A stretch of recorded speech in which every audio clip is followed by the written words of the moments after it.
Welcome to Lesson 5, Day 5. Today we're going to talk about a few things. First of all, we're going to talk about mental acuity. So let's grab our phone and just ask Google. Okay, Google, what's the definition of mental acuity?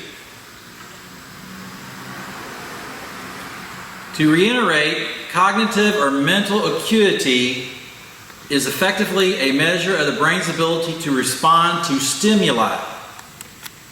It accounts for the speed of a response and the quality and relevance of the response. Oftentimes, such measures of response are defined in layman's terms as the sharpness of the mind. Let's zoom in on this. Just Google it on your phone if you like. You heard me do it. Does that show up okay? Well, good. All right, mental acuity. Today we're going to work on how to sharpen the mind. As we talk to you about taking this course, we talk to you about the motivation provided and the knowledge provided. Everything is an acquired skill. It's not your fault you didn't learn how to process information at a high rate of speed, or you didn't learn that it's better to read faster, your brain is more engaged and you like it better. So today we're going to work on an exercise that I call the infinity. The infinity is like an 8 turned sideways. You want to go out about 8 or 10 inches from your face with your finger, and you want to have both eyes follow the shape of the 8. You want to do this really slow. Keep your head still. And you want to make it extend further and further into your peripheral vision. As you're doing this, you're training your mind to let the left side of your brain talk to the right side of your brain. You don't even know it's happening, and it happens. And the slower you can do the infinity symbol, the better it is at training your mind. So you want to practice the infinity 1 minute to 2 minutes every day, and practice it before you do your speed test. As we all know, I cut my thumb off when I was 15. And along this course, you have to understand, you have to find your why. And what is why? Why do you do things that you do? Why do you care? Why do you love? Why do you work?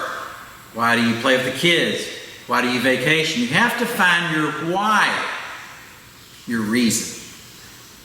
Once you find your why inside, you can use that as your motivation. And we'll teach you how you accomplish in future lessons. But let's look at me.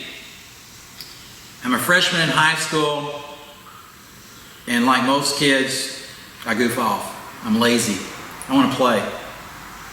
My first report card, my freshman year, I made 2 B's, 2 C's, and a D. My mom didn't fuss at me. She sat down and she cried. She said, "Ronnie, if the best you could do was all D's, I would love you. But you can do better." And one of her girlfriends would call, since I was in the 1st grade, every time report cards came out, to have tea with my mother. And she knew she was going to have to go see this friend. And she's going to say, "Look at how Donnie did. How did Ronnie do?" And she said, "For once, I'd like to be able to tell her that I'm proud of you, that you did the best that you could. Because every time, for 9 years, I've had to eat crow. Because he always makes all C's, or all B's, or all A's. He's always ahead of you. And you're ahead of him." So she cried. I looked at my mother And I said, Mom, I'll never embarrass you again. I found my why. I said, I'll never make below an A on anything I ever do the rest of my life. I'll always succeed. I found my why. I didn't want her to cry. It hurt me. It would have been easier on me if she yelled at me, but she never did that. She cried. I never made a below an A on anything the rest of high school. All straight A's. Later on, she did get to tell me that she went and had tea with her friend and showed that I had all A's, and her son had 3 A's and a couple of B's, and she was mad and left. Never invited Mom back for tea again. But you have to find your why you do what you do. You took this course because I'm telling you, it doesn't matter what your past is. It doesn't matter how many times you have not succeeded. It does not matter. We're changing you mentally with techniques and skill. We will improve all areas of your life. My top 7 modules will knock your socks off. If you think this is a great course, wait till you get into some of the other ones. You're going to be astounded.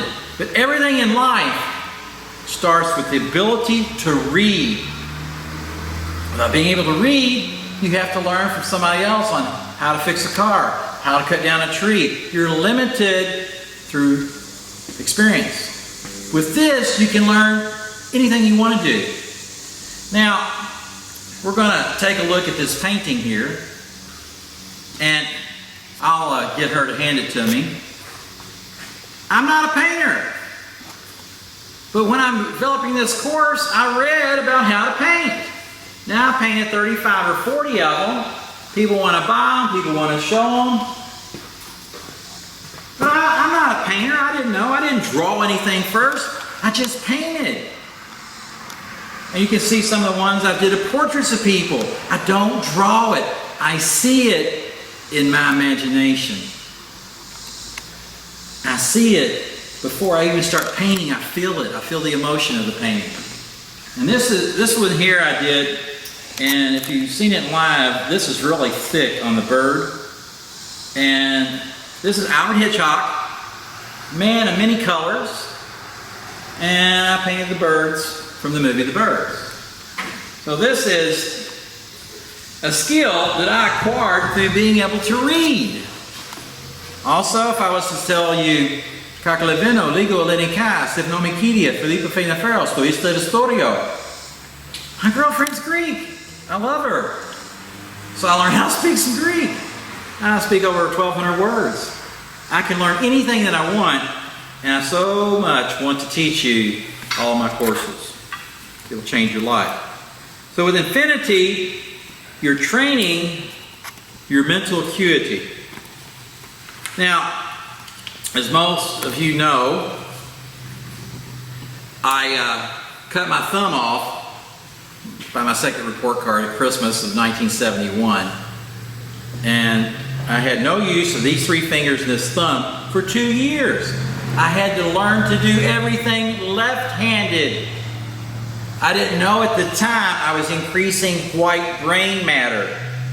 I learned all this from 40 years of experience, talking to doctors all over the world, doing research. To increase your white brain matter, if you're a righty, do things left-handed. So I had to learn how to do things left-handed for years. This one was no good no more.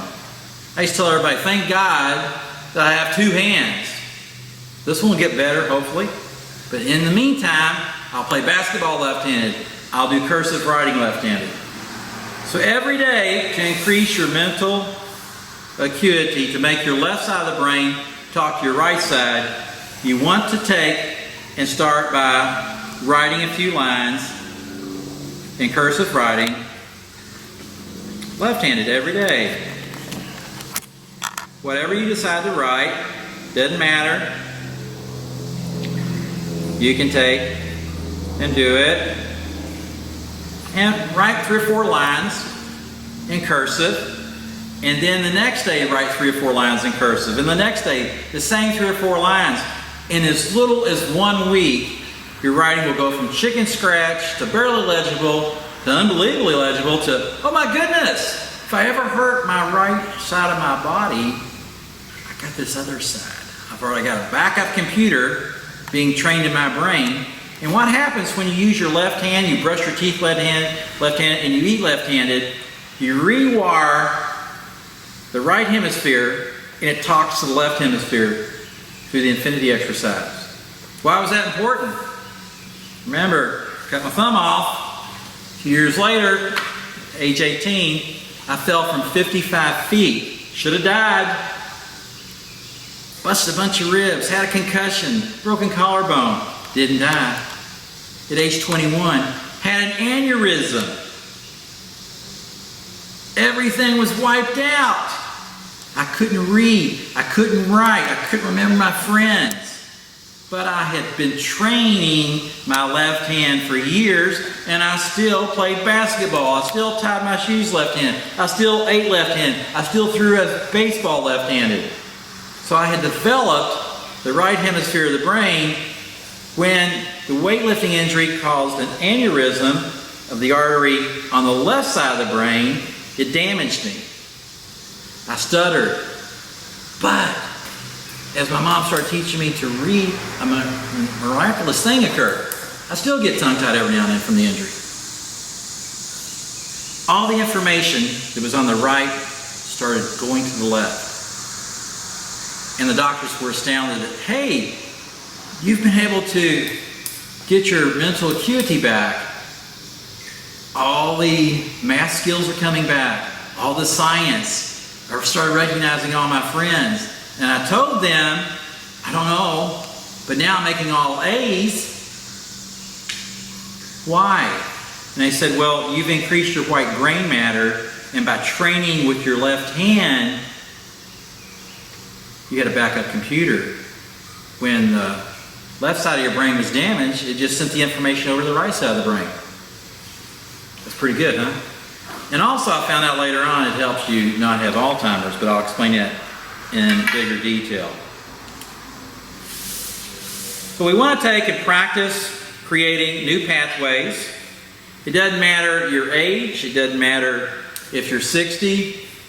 I later learned when my father was 81 and he fell and had to go to a nursing home for rehab and had Alzheimer's, he got to where he couldn't remember too much. He could remember his address when he was a child, but not what he did yesterday. And I started doing research and I found out that through song, my father could remember things. And so I would go to the nursing home and I'd say, how in the world are you doing today? And he'd answer me, I'm doing great, how are you? Because the creative side is your right side of the brain. The people who read the fastest are left-handed people. That's the creative side of the brain, the right. People who read the fastest are people who play a musical instrument. Again, we're using that side of the brain. So if you're a righty, by developing your left side of the brain, it's coming into something that your brain's really excited about. So we're going to increase white brain matter. So let's take and go down the checklist here. As we create new pathways to the brain, there's a whole lot of stuff I wrote about that you can read a few times. We want to breathe correctly today. We want to sit up correct with the best posture. We want to tilt our book. We want to use our finger as a visual pointer with indentation, with a nice rhythm. Move our whole arm. We want to drink some water first. We want to shake it out a little bit, get loose, and we want to focus on breathing better. So the bottom third of your lungs processes 2/3 of the oxygen that you need. Today we're going to switch it up a little bit. We're going to do a very extended deep breathing exercise. We're going to do about 5. I suggested here you do 10 every day, twice a day. And we're going to inhale very deeply and hold it for 15, then exhale. So I'm going to go ahead and take this shirt off because I'm going to get really hot when I'm inhaling and breathing and exhaling and breathing and inhaling and breathing. So we're going to take the shirt off And I like to collect the Robert Graham shirts, and my girlfriend likes those. And I get those in Vegas every year. But we're going to take this off and just wear the t-shirt. And at home you can just be yourself, and you can be in your PJs or whatever to do your lessons. All right, let's suck in deep, breathe in. Hold it. 1, 2, 3, 4, 5, 6, 7, 8, 9, 10, 11, 12, 13, 14, 15. Pause. Have a drink of water. Breathe in deep.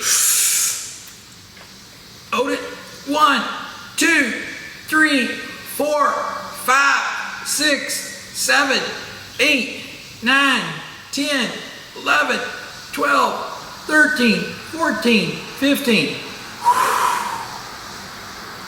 Now we want to do 10 of those at home twice a day. What happens when you hold for 15? What you do, your blood, if you go to a blood flow doctor like Dr. Odell, one of the top 5 in the world, there are not many in America, he's in Louisville, Kentucky, a friend of mine. But when you go and you have a live blood flow analysis, if your bloods are coining or your cells or white cells are sticking together, and he can show you your blood flow live under a slide. As you suck in deep with oxygen and hold it, it causes more oxygen to be into the blood and the blood flow better. Why do you want your blood to flow better? To get more oxygen to the vital organs, to get more oxygen to the brain. So if your blood is slow and sticky, you're not going to get the oxygen you need. Anatomically, the key to longevity is great blood flow. You want to live to be 103? Breathe deep every day. Hold it for 15 seconds, exhale for 10, do it real slow. In the morning, at lunch, and at night. You'll be surprised how more oxygen, more water, the 2 things the brain needs, you supply that, the brain will take care of the body much better and your gut health. So we're going to take and do a few of those. And we're going to, in a second, do our next test. We're going to do today a new baseline test. Open your book, tilt it to 45. Let's hydrate first. We're going to read for 3 minutes. While you're reading for 3 minutes, I'm going to play a little song here to help you pass the time. So at home, if you play your favorite genre of music, your brain is going to make dopamine. Dopamine is going to give you that feel-good feeling so you can accomplish more stuff.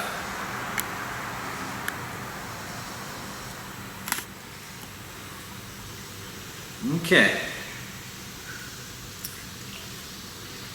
So, we're going to get ready to read. And I love the 70s, 80s music, so let's just pick something out from, okay, Google, YouTube, I Will Survive by Gloria Gaynor. You will survive. You will get better. We will help you fix your life. All right, everybody. Let's get ready to survive. Let's get ready to fight. Let's get ready to learn. Let's read. Focus. Start now.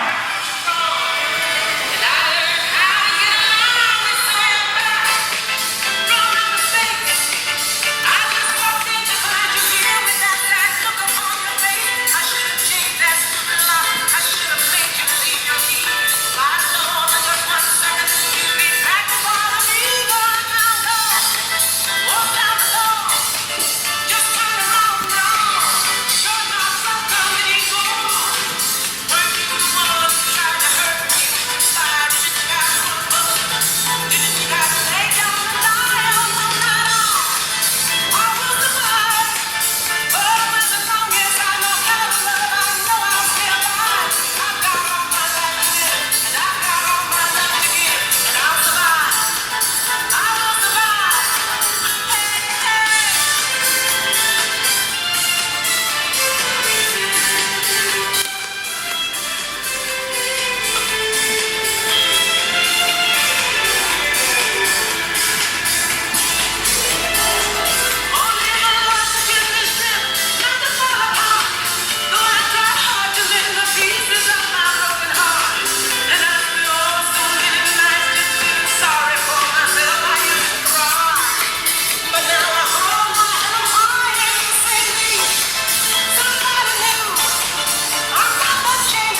Okay, and we can stop. We're not going to count the lines. We're not going to count the words. We wanted to put ourselves into a mental acuity state through music. Now, whatever your favorite song was, it's good to produce the dopamine so the brain is in a happy mood. When the brain's happy, it can learn faster. We're learning the techniques. We're learning about our bodies. We're learning about what our bodies and what our mind needs, what our brain needs. We're learning how to transmit the information. We'll teach you how to lock it in.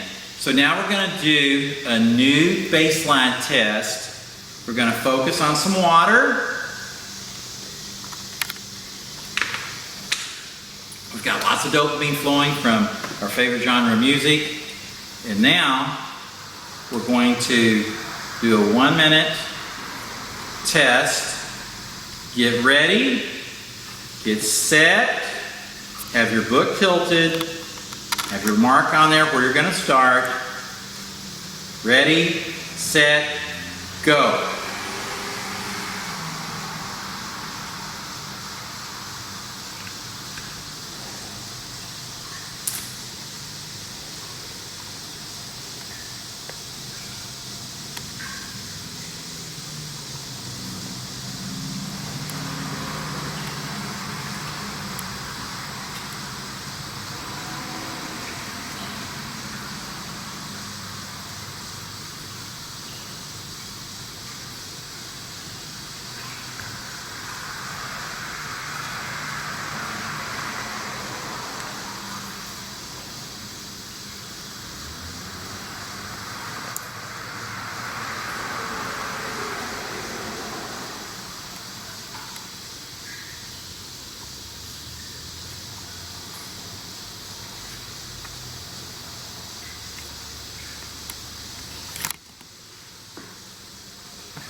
And stop. 59 3/4 seconds. Let's count up the number of lines with our finger.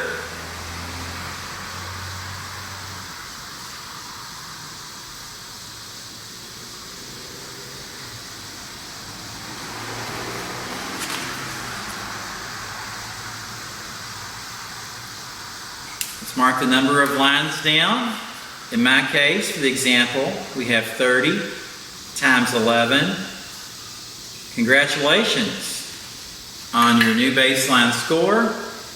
The baseline here in the example created from my personal experience. At this point, I was at 330 words. So that's fantastic.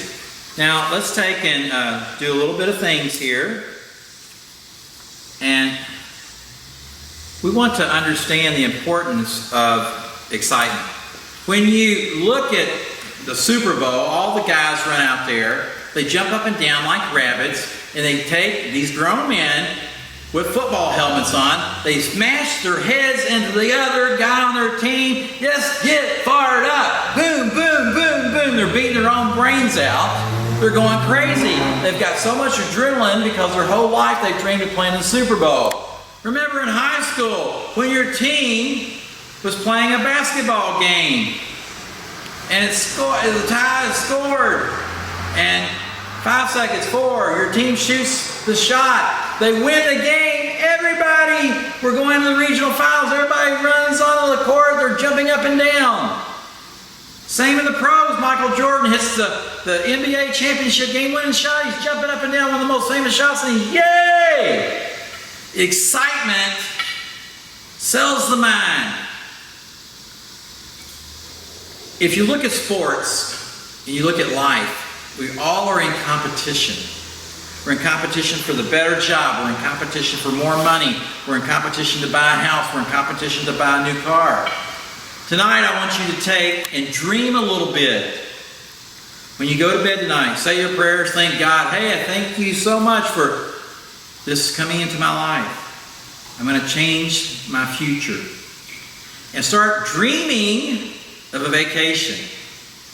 So when I first dreamed of vacation, I'd never been anywhere out of Kentucky much. And my first vacation dream is I was learning The World's Greatest Salesman by Og Mandino in 1979. I went home and I was dream building and I'm like, okay, I'm looking at his books and other books. I'm going to visualize going to Hawaii. Whoa! I mean, like, only rich people went to Hawaii. I'm from PRP, Pleasures Park High School. Didn't go to college. And I'm building a career in sales, and I'm reading all the books, and I'm doing fantastic. So I wanted to go to Hawaii. And I dreamed that I'd be at Waikiki Beach, and I read about Hanauma Bay, the best snorkeling in the world. That used to be a volcano around the corner from Diamond Head.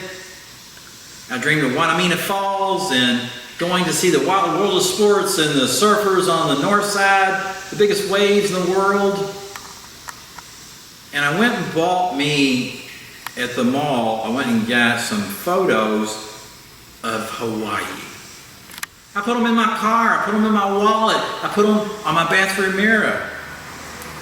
And I started with the process of, I've seen it so much, I started a new saying. This new saying was, it's history. I've already been. I love it, but I'm going to go back again. Within a few years, when I'm standing in Waikiki Beach spending $10,000 on a dream vacation, everywhere I went, everybody said, how do you like it? I said, I've already been before. It's fantastic. The second time is just as good as the first.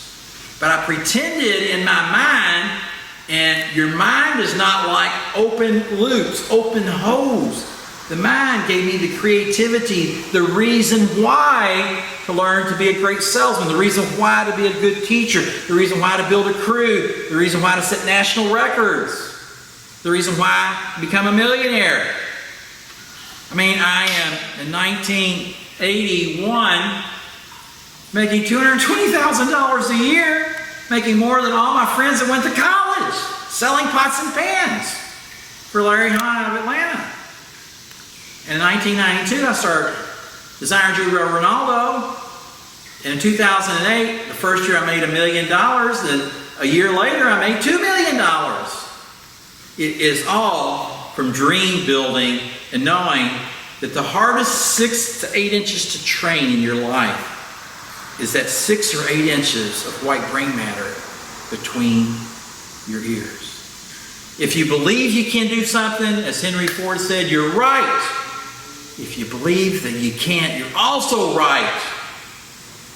Meaning, what the mind can conceive, the body can achieve. Remember, I was in a wheelchair, sitting, couldn't move my head up and down.